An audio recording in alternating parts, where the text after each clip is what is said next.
Hello everyone.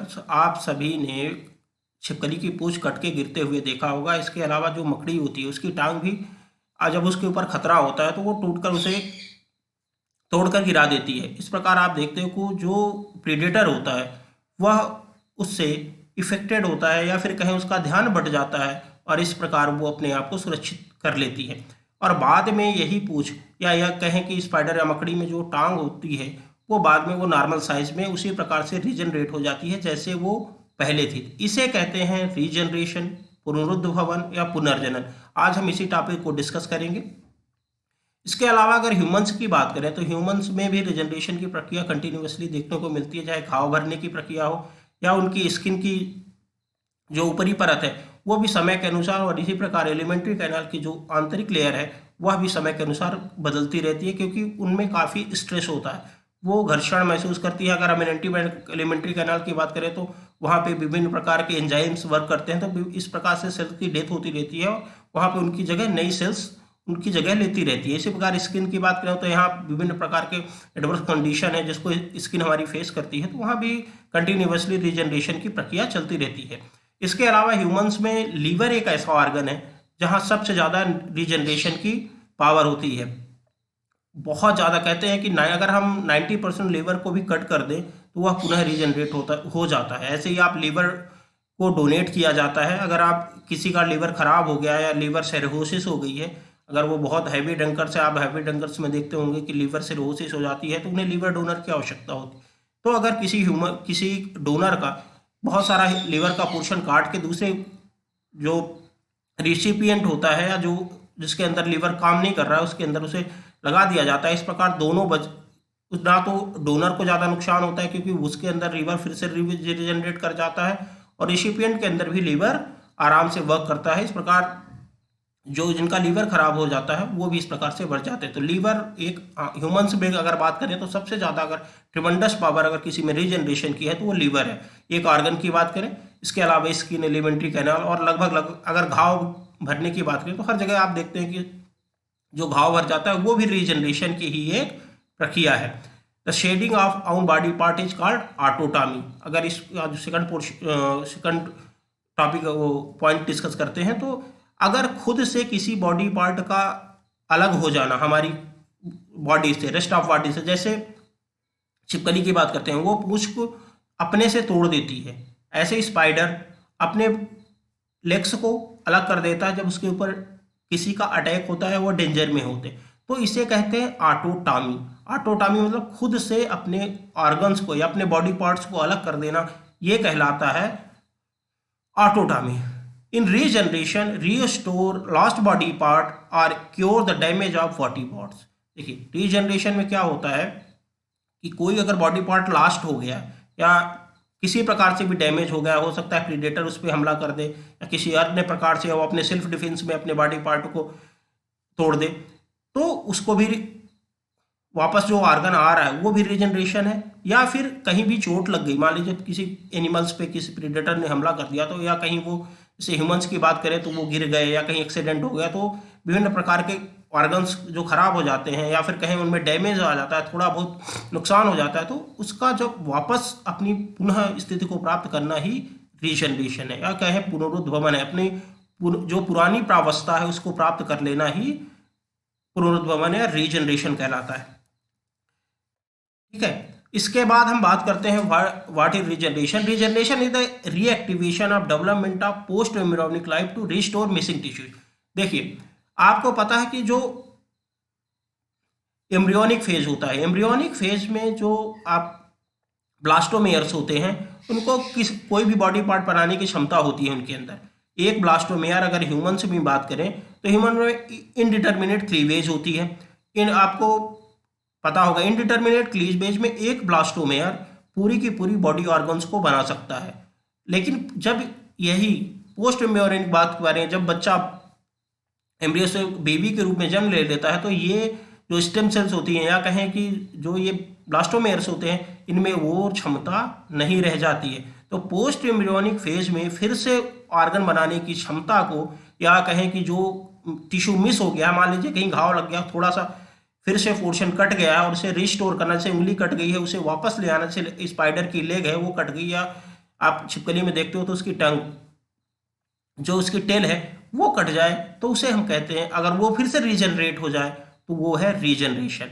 इसके लिए क्या होता है कि पूरी की पूरी प्रोसेस के लिए हम देखते हैं तो इसमें 3 फेजेस होती हैं, ग्रोथ, मार्फोजेनेसिस, और फिर आपका डिटर्मिनेशन होता है, या कहें डिफरेंशिएशन होता है, डिटर्मिनेशन या डिफरेंशिएशन होता है कि अब वो क्या बनाएंगे। तो जैसे मान लीजिए कोई आर्गन अगर डैमेज हो गया, मान लीजिए जो छिपकली थी उसकी टेल कट गई, तो होगा क्या, जहां से वो कटी है वहां पे जो उसका कटा हुआ पोर्शन है वहां फिर पहले ग्रोथ होगी।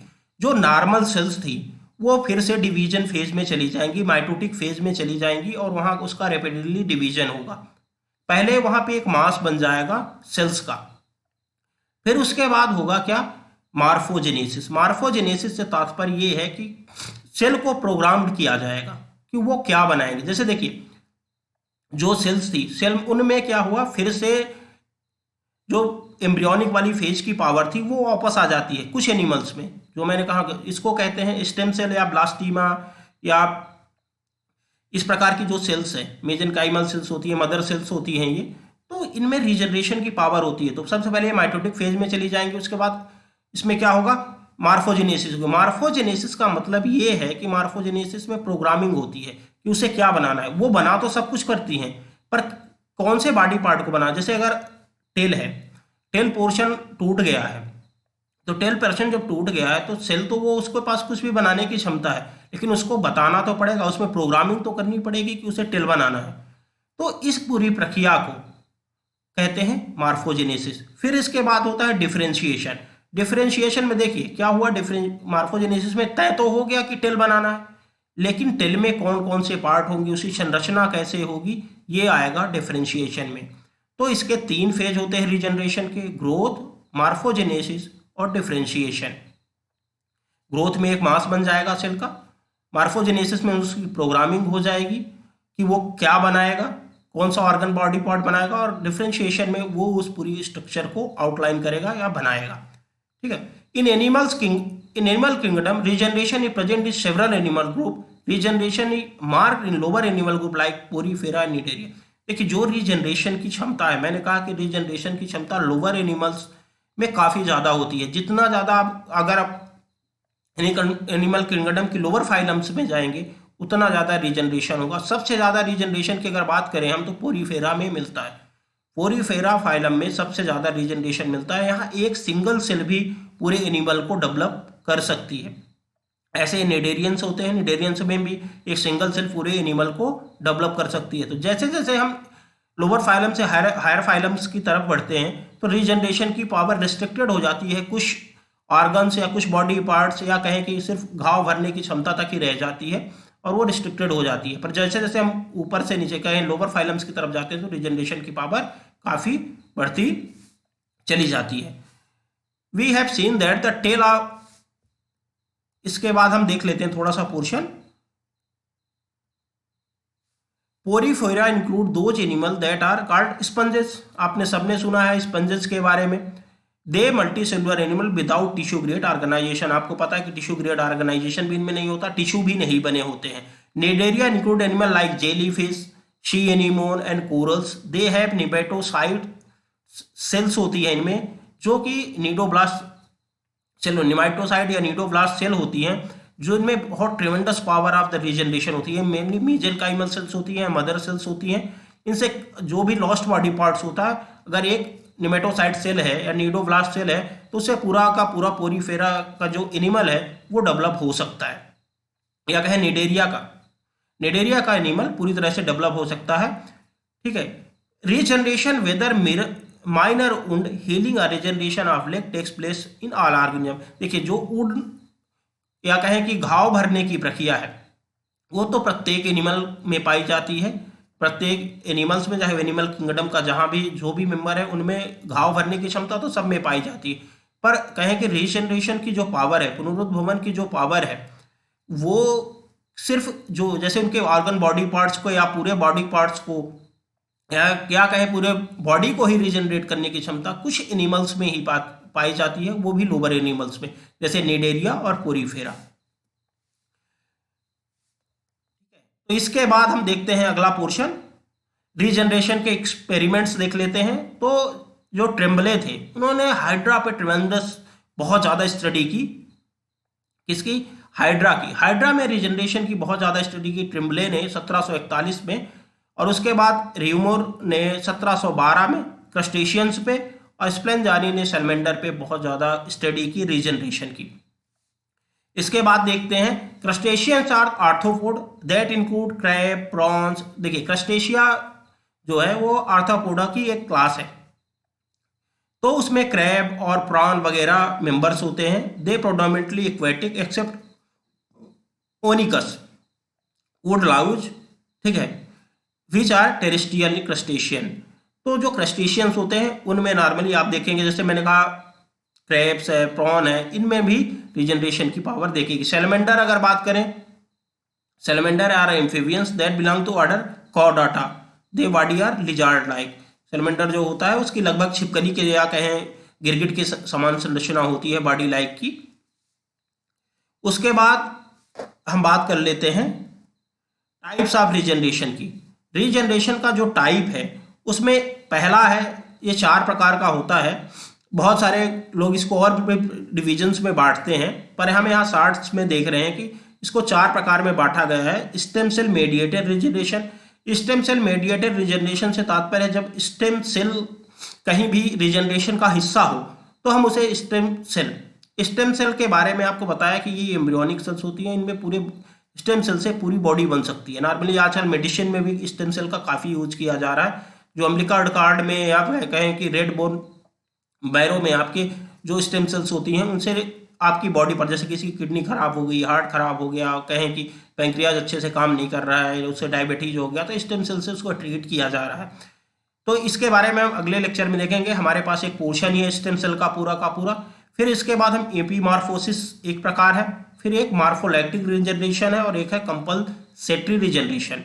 अब एक एक को हम देख लेते हैं। सबसे पहले अगर हम बात करते हैं तो सबसे पहले आता है आपका जो है, जस्ट मिनट, सबसे पहले आता है एपीमॉर्फोसिस। एपीमॉर्फोसिस इसको एक बार देख लेते हैं।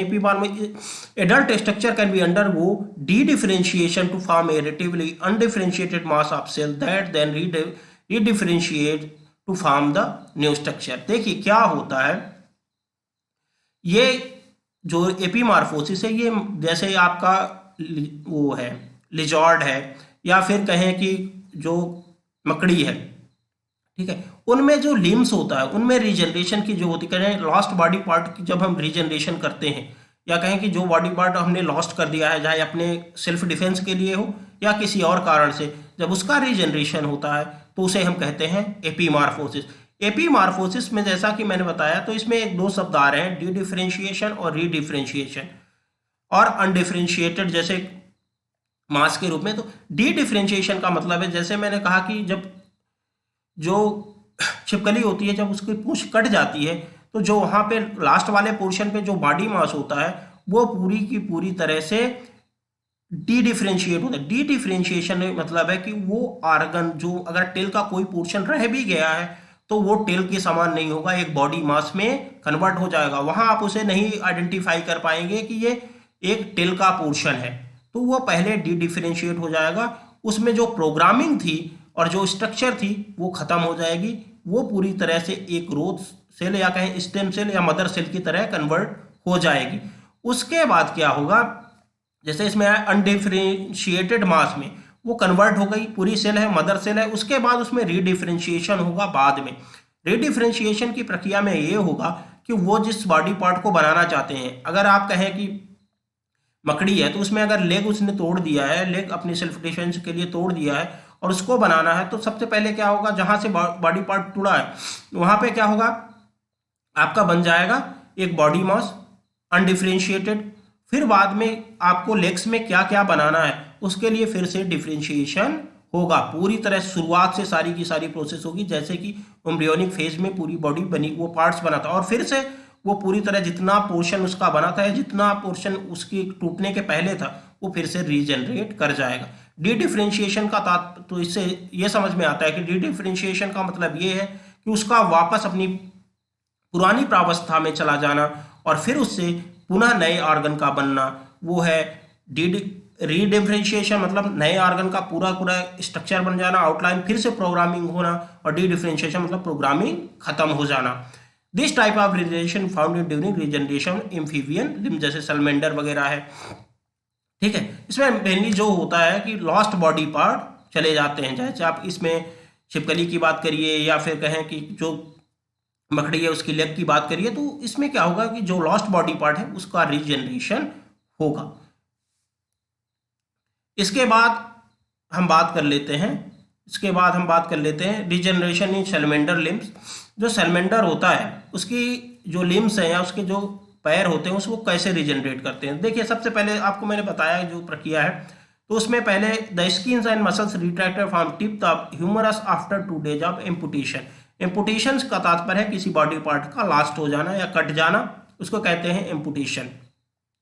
जब कोई बॉडी पार्ट कट जाता है उसके 2 दिन के अंदर क्या होता है, जो ह्यूमरस है, आप जो लेग्स होती है, लेग्स की आप जो इसका लिम्स है, अगर आप लेग की बात करो तो वहाँ फीवर, और हाथ की बात करो तो ह्यूमरस। यहाँ पे जो ह्यूमरस होती है, जैसे अगर उसके फ्रंट 4 लिम्स कटे हैं, मान लीजिए आगे के लिम्स कटे हैं, तो ह्यूमरस से क्या होगा कि उसके 2 दिन में उसकी स्किन और मसल से रिट्रैक्ट हो जाएंगी, पीछे आ जाएंगी। ठीक है, then accumulation of blastema cell seen behind the thickened cap like epithelial layer और epidermis apical ectodermal cap and 5 days stage. देखिए, जो 5 अगर 5 दिन की बात करें तो जो रिट्रैक्शन हुआ था या जो सेल्स पीछे आई थी वहां पे क्या होगा, ब्लास्टिमा सेल्स, मैंने कहा ब्लास्टिमा सेल्स, ये भी स्टेम सेल का ही एक प्रकार है या कहें मदर सेल्स है, इसी से पूरे बॉडी पार्ट्स की फॉर्मेशन होगी। तो ये वहां पे थिकंड या कप लाइक जैसे कहें कि मास टाइप की संरचना बन जाएगी, बहुत सारी सेल्स इकट्ठी हो जाएंगी, और फिर large population of mitotically active blastema cells lie distal in the humerus 7 days। देखिए, बहुत सारी जो ब्लास्टिमा सेल्स है लगभग 7 दिन में वो पूरी की पूरी इकट्ठा हो जाएंगी, और फिर वो माइटोटिकली डिवाइड करके रेस्ट ऑफ द फिर पार्ट को कंप्लीट करेंगे। ये हो गई ग्रोथ फेज, और उसके बाद होगा मार्फोजेनेसिस, उसकी प्रोग्रामिंग होगी। जो लास्ट बॉडी पार्ट है या कहें लिम्स जो है, अगर 4 लिम्स है तो वहां पे रेस्ट बॉडी पार्ट्स बन जाएगा इन्हीं ब्लास्टिमा सेल्स से। ठीक है, इसके बाद हो जाएगा डिफरेंशिएशन। तो जो जैसा कि बॉडी से अगर हाँ उसमें उंगलियां हैं या फिर कहें कि जैसा भी बॉडी पार्ट्स है वो डिफरेंशिएशन की प्रक्रिया में फिर से बन जाएगा। इसके बाद हम देखते हैं, पिक्चर में हम देख लेते हैं कि पिक्चर में ये कैसे पूरा का रीजनरेशन। देखिए, पहले उसके लिम्स थे, limbs by the way cut गए। फिर देखिए आप जब सबसे ऊपर वाली में से तीसरी स्ट्रक्चर देखिए, तीसरी चौथी, तो उसमें देखिए एक रिट्रैक्ट हो गया, सामने थोड़ा सा नुकीला पोर्शन है जहां कोई सेल्स नहीं है, उसके पीछे एक मास टाइप थोड़ा सा फूला हुआ हिस्सा दिखाई दे रहा है। इससे हमें समझ में आता है कि एक बॉडी मास टाइप ब्लास्टिमा सेल्स इकट्ठी हो गई हैं और वो बाद में रीजनरेट ग्रोथ फेज दिखा रही है। उसके बाद उसमें क्या होगा, मार्फोजेनेसिस होगी, और फिर डिफरेंशिएशन की प्रक्रिया में आप देख रहे हो कि पूरी उंगलियां तक बाहर आ गई हैं, जैसे पूरा की पूरा पहले स्ट्रक्चर थी वैसे ही फिर से बन गई है। नीचे वाली स्ट्रक्चर और ऊपर वाली स्ट्रक्चर से आप कंपेयर करिए तो देखिए पूरी से पूरी संरचना फिर से वैसे ही बन गई है। अब आगे पोर्शन हम डिस्कस करते हैं epimorphosis regeneration also seen in planaria flatworm. Planaria flatworm जो होता है उसमें भी इपोमार्फोसिस रीजनरेशन की प्रक्रिया दिखाई देती है। तो इसमें भी लॉस्ट बॉडी पार्ट फिर से इसी प्रक्रिया द्वारा फिर से बन जाते हैं।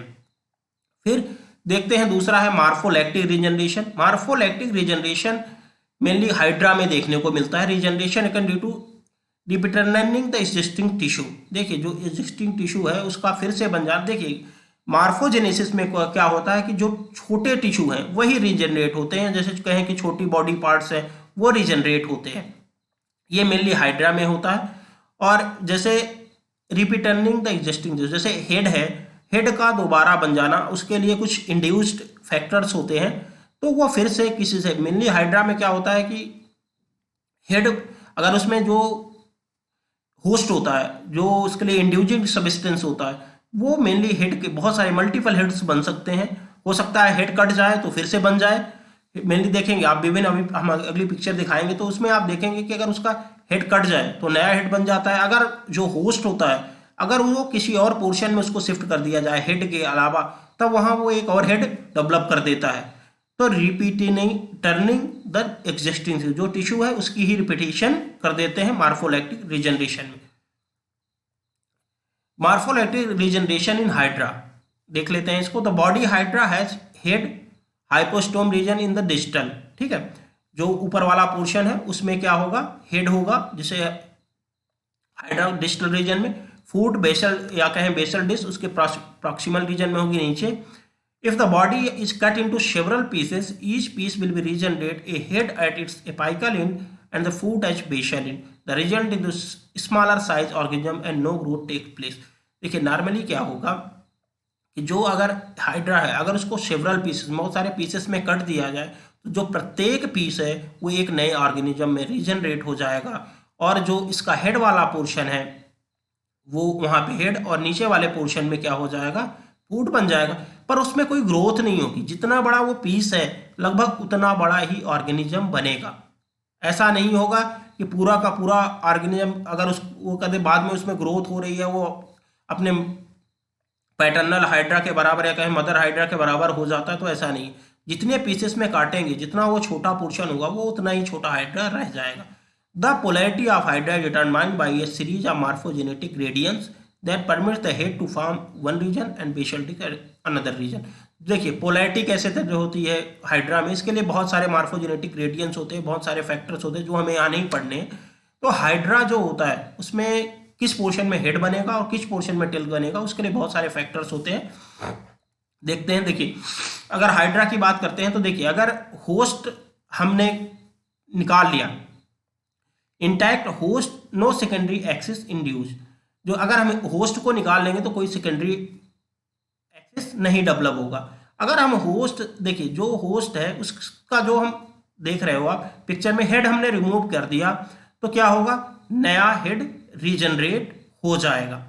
इसके बाद थर्ड पिक्चर में आप देख रहे हो करिए अगर हमने होस्ट का जो इंड्यूस फैक्टर है उसको अगर हम शिफ्ट कर दिए तो जहां वो होगा वहीं पे एक नया हेड बन जाएगा। इस प्रकार हम देखते हैं कि यहाँ रिपीटिशन हो रही है विभिन्न बॉडी पार्ट्स की। इसके अलावा जो हाइड्रा होता है उसमें रीजनरेशन की पावर बहुत ज़्यादा होती है, आपको बताया। तो जितने पीसेस में उसे काटेंगे उतना ही ज़्यादा हो। इसी प्रकार प्लानेरिया की अगर हम बात करते हैं तो प्लानेरिया में भी बहुत ज़्यादा रीजनरेशन की पावर होती है। मेरे मार्फोजेनिक ये मार्फोलैक्सिस वाला ही रीजनरेशन होता है। और अगर उसे 289 पीसेस में काट भी दिया जाए तो उतने पीसेस में वो फिर से नए ऑर्गेनिज्म के रूप में डेवलप हो जाता है। इसके बाद हम देखते हैं अगला रीजनरेशन है कंपल्सेटरी रीजनरेशन। तो कंपल्सेटरी रीजनरेशन मेनली उन ऑर्गन्स में दिखाई दे ये जो पेयर में होते हैं, जैसे आँख। आप अगर ह्यूमंस की बात करें तो आँख है, कान है, हाथ है, पैर हैं। तो जहाँ कंपल्सेटरी जैसे किडनी है तो इनमें क्या होता है कि कंपल्सेटरी रीजनरेशन पाया जाता है। जैसे मान लीजिए आपने ऑब्जर्व भी किया होगा कि अगर किसी की मान लीजिए एक हाथ चला गया, एक हाथ कट गया, तो आप देखेंगे कि जो उसका एक हाथ बचा हुआ है वो काफ़ी ताकतवर हो जाता है, वो काफ़ी डेवलप हो जाता है, जब बहुत ज़्यादा एक दूसरे हाथ के कंपेयर में काफ़ी डेवलप हो जाता है। ऐसे ही किडनी की बात करें, मान लीजिए किसी ने किडनी डोनेट कर दी है, उसकी एक किडनी खराब हो गई तो एक किडनी थोड़ी साइज में बड़ी हो जाएगी और दोनों किडनियों के बराबर फंक्शंस करने लगेगी। ऐसे ही आँख की बात करें, अगर एक आँख खराब हो गई तो दूसरी आँख उसकी पावर को रिकवर करने के लिए या उसके कार्य को रिकवर करने के लिए अपने आप को डेवलप कर लेती है। इसे कहते हैं कंपल्सेटरी रीजनरेशन। मतलब अगर जो पेयर में है एक साथ मिलके काम करते हैं, अगर उसमें कोई एक पोर्शन कम हो गया है या एक लॉस्ट हो गया है या वो सही तरीके से काम नहीं कर रहा है तो दूसरा पोर्शन उसके कार्य को रिकवर कर लेता है और उसके लिए अपने चाहे साइज की बात करें या उसमें कहें मसल्स ग्रोथ की या फिर उसके साइज की या उसके वर्क और फंक्शंस की, चाहे स्ट्रक्चर हो फंक्शन हो, तो उसमें सब में वो ग्रोथ करेगा और उसको कंपलसेट करने की कोशिश करेगा जो बॉडी पार्ट लास्ट हो गया। The differentiated cell divide and maintain their differentiated functions. और ठीक है डिफरेंशिएट जैसे मान लीजिए ये कंपलसेटरी रीजनरेशन आपके बहुत दूसरे ऑर्गन्स में भी मिलता है। जैसे मान लीजिए स्टमक सेल्स है, जो स्टमक की सेल्स होती हैं वहाँ पे हाइड्रोक्लोरिक एसिड होता है, HCl होता है, तो वहाँ सेल कंटिन्यूसली डाई करती रहती हैं, मरती रहती हैं, तो उनकी जगह सेल उसकी स्थान लेती रहती हैं, तो उसको भी कंपलसेटरी रिजनरेशन के अंदर रखते हैं। ऐसे एलिमेंट्री कैनाल है। स्किन की सेल की बात करें तो वहाँ भी स्किन की सेल्स एक डेथ होने के बाद दूसरी सेल उसको रिकवर कर लेती है, तो ये भी है कंपलसेटरी रिजनरेशन। मतलब किसी और के कार्य को खुद करना एक तरह से कंपलसेटरी रिजनरेशन है। मेनली इसको हम कंपलसेटरी रिजनरेशन को पेयर्ड ऑर्गन्स में ही देखते हैं। अगर सेल्स की बात करें, सेल के लेवल की बात करें, तो जहां भी सेल स्ट्रेस में होती हैं, जैसे माउथ की सेल्स हैं, टंग सेल है, एलिमेंट्री कैनाल की सेल्स हैं या स्किन की सेल्स हैं, तो वहां पे जो सेल डाई कर गई उसकी जगह नई सेल्स उस कार्य को करने के लिए डिफ्रेंशिएट हो जाती हैं, इसलिए उसे हम कहते हैं compensatory regeneration. Cell do not come from stem cell dedifferentiated और डी डिफ्रेंशिएटेड से। जो सेल्स होती हैं वो स्टेम सेल से नहीं आती है या डी डिफ्रेंशिएटेड सेल से नहीं आती। यहाँ ऐसा नहीं होता कि फिर से सेल, पहले मान लीजिए कोई सेल थी, वो डी डिफ्रेंशिएट हो गई और फिर से वो स्टेम सेल बनी और फिर बाद में उसने डिवीजन के द्वारा नई सेल्स बनाई। यहाँ पे एक नॉर्मल सेल ही माइटोटिक फेज में इंटर कर जाएगी और उससे एक नई सेल बनेगी और उसके स्थान को ग्रहण कर लेगी। Found in mammalian liver, heart and zebra fish. Humans liver की बात करें तो मैंने कहा इसमें ट्रेमेंडस पावर ऑफ रीजनरेशन है, बहुत पावर है रीजनरेशन की। देखिए, जब कोई भी व्यक्ति एल्कोहल लेता है, ड्रिंक करता है, तो आपको पता है इसके लिए डिटॉक्सिफिकेशन का काम लीवर करता है, तो उसमें लीवर की सेल डैमेज होती है। जब लीवर की सेल डैमेज होती है तो उनके जो लीवर की सेल है उस जो डैमेज हो रही है, जो डाई कर रही है सेल, उसको कोई और सेल उसी के स्थान पे अगर वो डाई कर गई तो वहां पे जो उसके पीछे सेल है वो डिवाइड करेगी और एक और सेल बनाएगी जो सेल डाई कर गई उसको वो उसका स्थान ले लेगी। इसी को कहेंगे कंपलसेटरी रिजनरेशन। इसीलिए जैसे लीवर में और हार्ट ऑफ जेब्राफिश में ये देखने को मिलता है मेनली। इसके अलावा हाथ पैर, अगर हाथ कट जाए, आंखें एक खराब, जो पेयर्स ऑर्गन है उनमें भी ये देखने को मिलता है। रीजनरेशन इन लीवर सेल की बात कर लेते हैं। तो लीवर सेल में किस प्रकार से रीजनरेशन होता है इसके बारे में देखते हैं। देखिए, जब लीवर सेल, मैंने कहा कि हमारी बॉडी का डिटॉक्सिफिकेशन हो, चाहे ड्रग्स हो, डाइज हो या कोई भी हमने टॉक्सिक सब्सटेंस ले लिया है, तो उसका जो डिटॉक्सिफिकेशन है या फिर कहें कि जो टॉक्सिक सब्सटेंसेस हैं, जो विशेष हैं, उनको खत्म करने का काम हमारा लीवर ही करता है। उसको खत्म करने के चक्कर में उसको भी डैमेज होता है, उसकी सेल्स भी मरती हैं। तो वो किस प्रकार से रीजनरेट करता है उसी को थोड़ा सा देख लेते हैं। Loss of liver cell is sensed by the absence of liver specific factor and increase the bile salt and gut lipopolysaccharides. देखिए, क्या होगा जब लीवर सेल वहां से एब्सेंस हो जाएंगे तो क्या होगा, कुछ फैक्टर्स है, लीवर स्पेसिफिक फैक्टर्स होते हैं और वो क्या हो जाएंगे, अब खत्म हो जाएंगे। फिर उसके बाद क्या होगा, बाइल साल्ट जो है उसका सिक्रीशन बढ़ जाएगा। तो इससे क्या, एंड गट लाइपोपॉलीसैकेराइड्स भी बढ़ जाएंगे। क्योंकि देखिए, लीवर सेल के लिए जो है, लीवर सेल अगर डाई कर रही है तो उसका जो काम है वो तो हो नहीं पा रहा होगा, तो बाइल साल्ट का जो कंसंट्रेशन है या कहें उसका सिक्रीशन वो बढ़ जाएगा, लाइपोपॉलीसैकेराइड्स बढ़ जाएंगे। तो इस प्रकार जो सेंस है या केमिकल सेंस कहें इसे, तो लीवर को पता चल जाता है कि उसकी ये सेल डैमेज हो गई है, उसको हमें कंपलसेट करना है। जो लाइपोपॉलीसैकेराइड्स हैं activate a non hepatocyte cells called as Kupffer cells या सैटेलाइट सेल।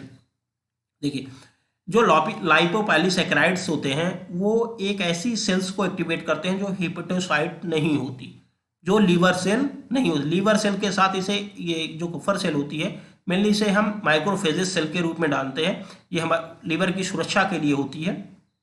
ऐसे ये लंग्स में भी मिलती है।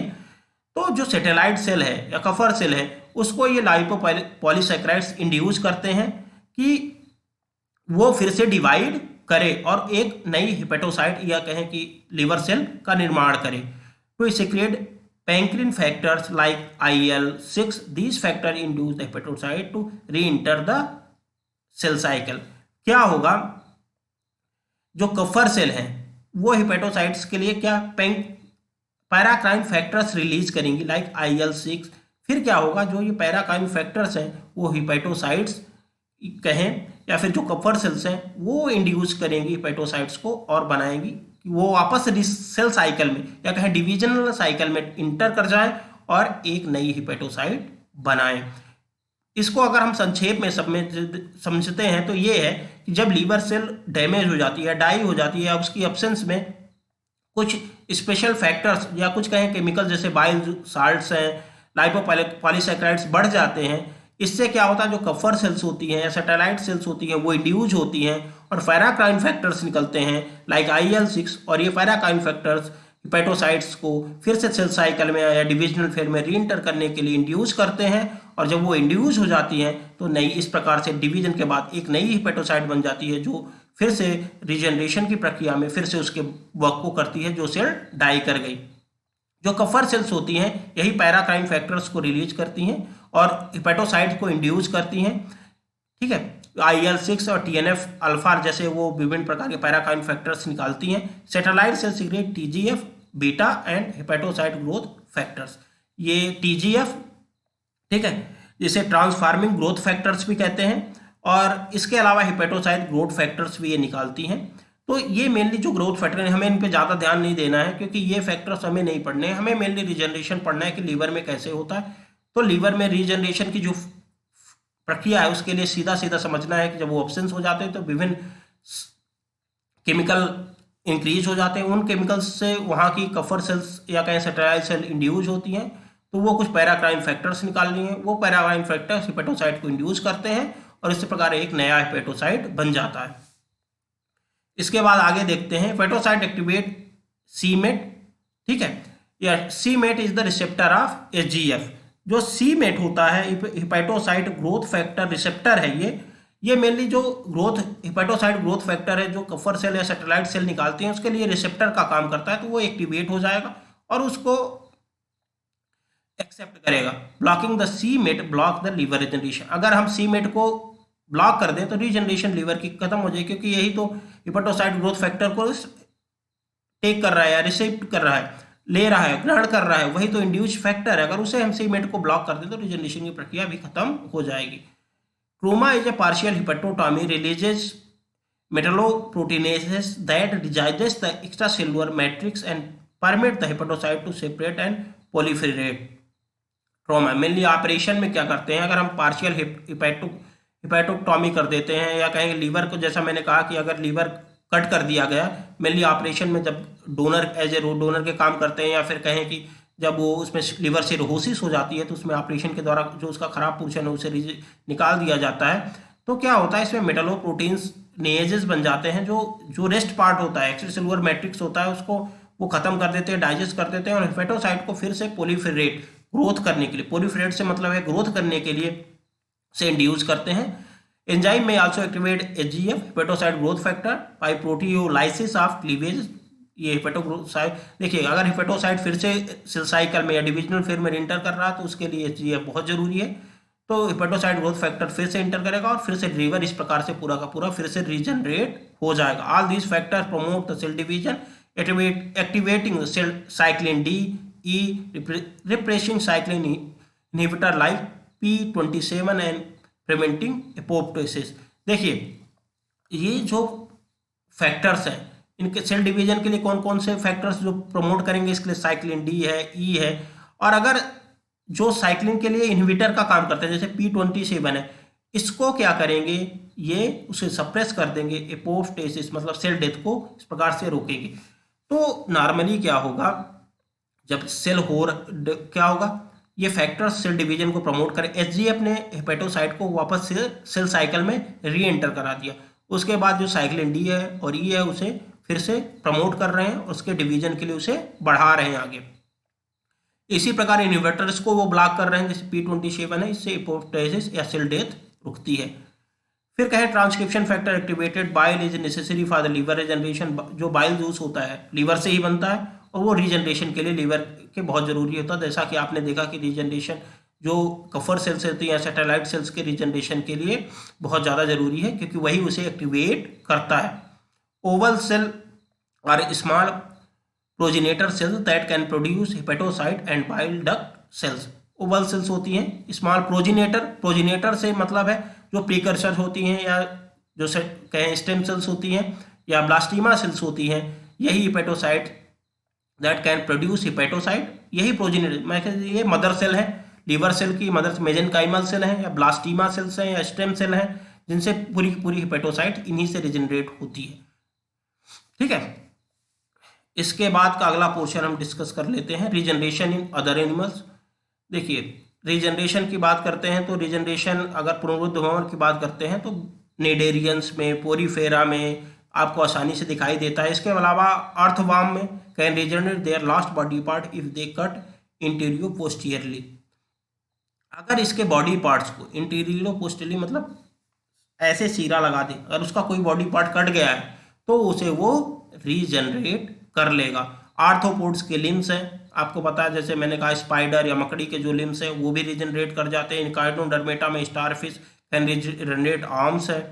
इकाइनोडर्मेटा में जो स्टारफिश होती है, तारा मछली होती है, वो भी अपने आर्म्स को रीजनरेट कर सकती है। होलोथोरिया एक बहुत बढ़िया एग्जाम्पल है। अगर आप इसको होलोथोरिया को देखेंगे तो होलोथोरिया जो होता है वो पूरे अपने इंटरनल जो ऑर्गन्स होते हैं, अगर उसके ऊपर कोई डेंजर आ जाए या उसको कहें कि उसके ऊपर कोई प्रीडेटर हमला कर दे, तो वो अपने पूरे बॉडी पार्ट्स को क्या है, एलिमेंट्री कैनाल्स को, उसके जो विसरल ऑर्गन्स है, उसके जो आंतरिक ऑर्गन है उसके समेत बाहर फेंक देती है मुंह से। ठीक है, जैसे आप कहते हैं कि आप किसी को वोमिटिंग हो रही है, उल्टी कर रही, तो वो क्या करेगी, जब उसके ऊपर कोई प्रीडेटर होगा तो उसका ध्यान भंग करने के लिए, अपनी जान बचाने के लिए क्या करती है, अपनी एलिमेंट्री कैनाल और डिफरेंट जो एलिमेंट्री कैनाल से जुड़े हुए विसरल ऑर्गन हैं उनको भी वो अपने मुंह से के द्वारा बाहर फेंक देती है। इससे क्या होता है, प्रीडेटर उसकी तरफ आकर्षित हो जाता है या उसको खाने में लग जाता है या उसका ध्यान भंग हो जाता है। इससे होलोथोरिया की जान